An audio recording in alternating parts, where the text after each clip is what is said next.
श्रावण महिन्यामध्ये शिवलीलामृत पारायण करण्याचा विचार करताय का? मग हा व्हिडिओ तुमच्यासाठीच आहे.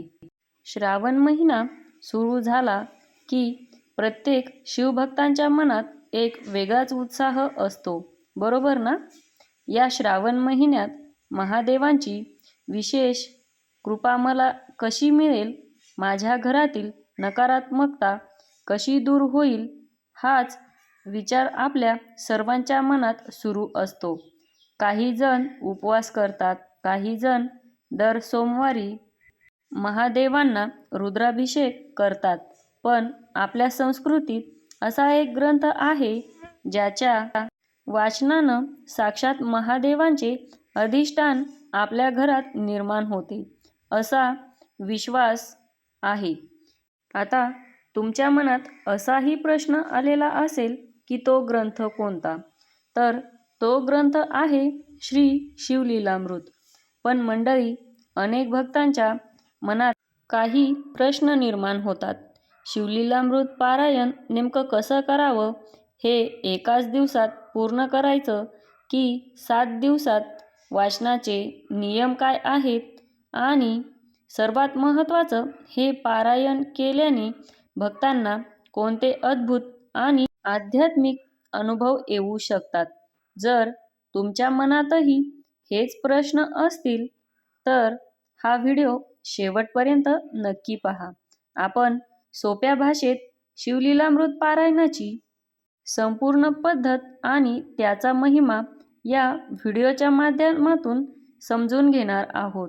तर सर्वात आधी आपण समजून घेऊया की शिवलीलामृत हा नेमकं काय प्रकार आहे. शिवलीलामृत हा एक ग्रंथ आहे. तो भोळ्या साम सदाशिवाचा अथांग कृपेचा अमृत मानला गेला आहे. श्रीधर स्वामींनी रचलेल्या या ग्रंथात भगवान शिवाच्या विविध लीलांचे, त्यांच्या भक्तीवरील अलोट प्रेमाचे आणि आध्यात्मिक सत्याचे अत्यंत भावूक वर्णन केले. जेव्हा एखादा भक्त हा ग्रंथ हातात घेतो, तो महादेवांच्या जवळ पोहोचतो, असे अनेक भक्तांचे दृढ विश्वास आहे. शिवाय श्रावण महिन्यात शिवलीलामृताचे पठण केल्याने मनातील व्याकुळता, नकारात्मक विचार नष्ट होतात. घरात एक सकारात्मक पवित्र ऊर्जा निर्माण होते. कठीण प्रसंगातही मन शांत राहतं आणि स्थिर राहतं. आणि सर्वात महत्त्वाचं, तुमची भक्ती आणि श्रद्धा दृढ होते, असा भक्तांचा विश्वास आहे. आता श्रावणातच शिवलीलामृत पारायण का करावं, हा प्रश्न देखील तुमच्या मनात आलाच असेल.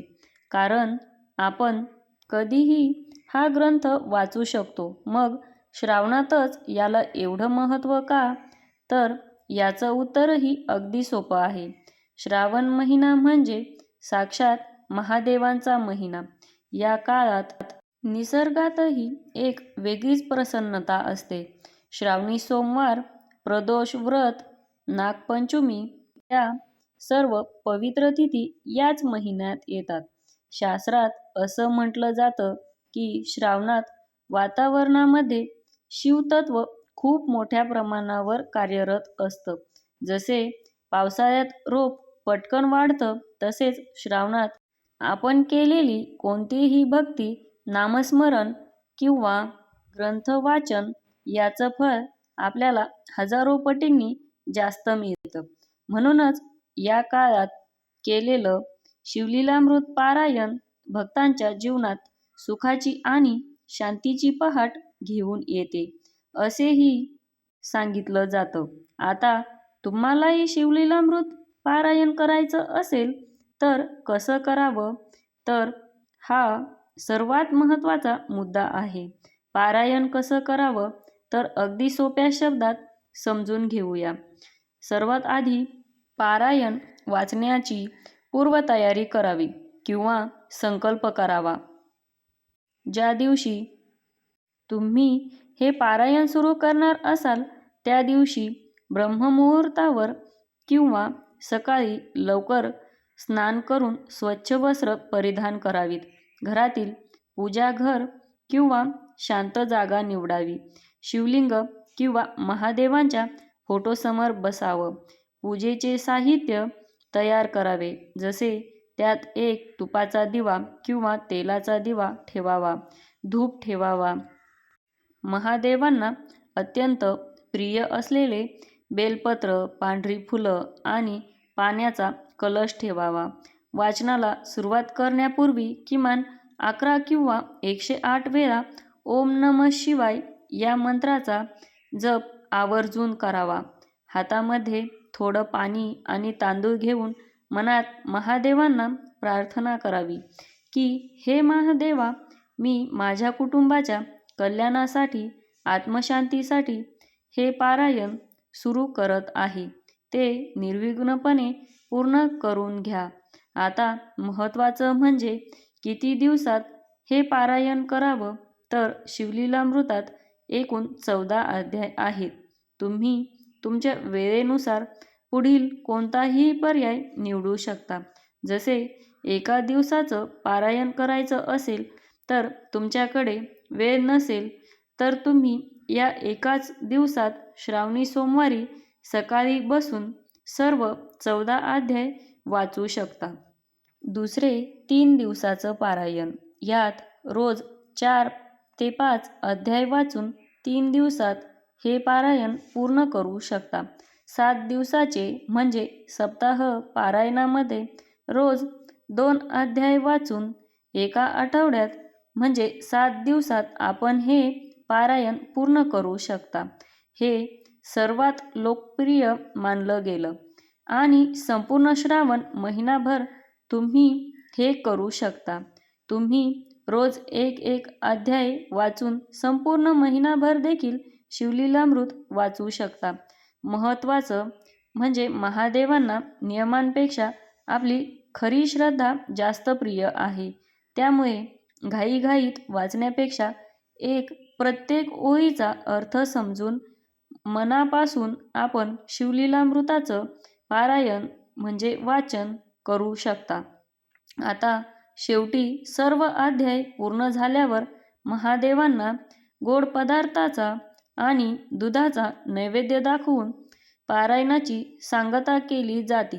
यामध्ये भावपूर्ण आरती केली जाते आणि ओम नमः शिवाय असं म्हणत हे संपूर्ण पारायण महादेवांच्या चरणी अर्पण केलं जातं. तर अशा पद्धतीने आपण पारायणाची सांगता करू शकता. आता महत्त्वाचा प्रश्न जो प्रत्येक शिवभक्तांना पडतो की पारायण केल्यावर काय अनुभव येतात? खरं तर अध्यात्म हा अनुभूतांचा विषय आहे.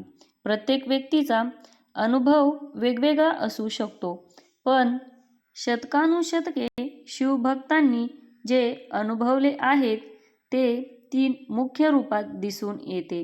जसे ज्या लोकांच्या मनात सतत कसली तरी भीती असते, अस्वस्थता असते किंवा डिप्रेशन वाटतं, अशा व्यक्तींना शिवलीलामृत वाचल्यानंतर त्यांच्या मनातील चिंता आणि भीती जणू वाफेसारखी उडून गेले असे अनुभव आलेले आहेत, ज्यामुळे त्यांना अथांग शांती अनुभवायला मिळालेली आहे.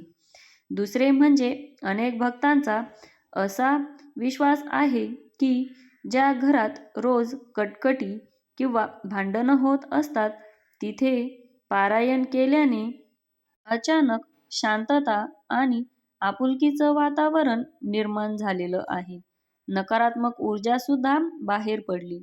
एवढंच नाही तर काहींच्या आयुष्यात मोठं संकट आलं तर त्यांना महादेवांनी आधार दिला.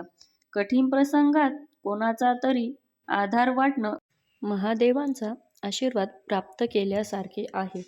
तर मंडळी, तुम्हीही श्रावणात शिवलीलामृत ग्रंथाचं पारायण करणार आहे का?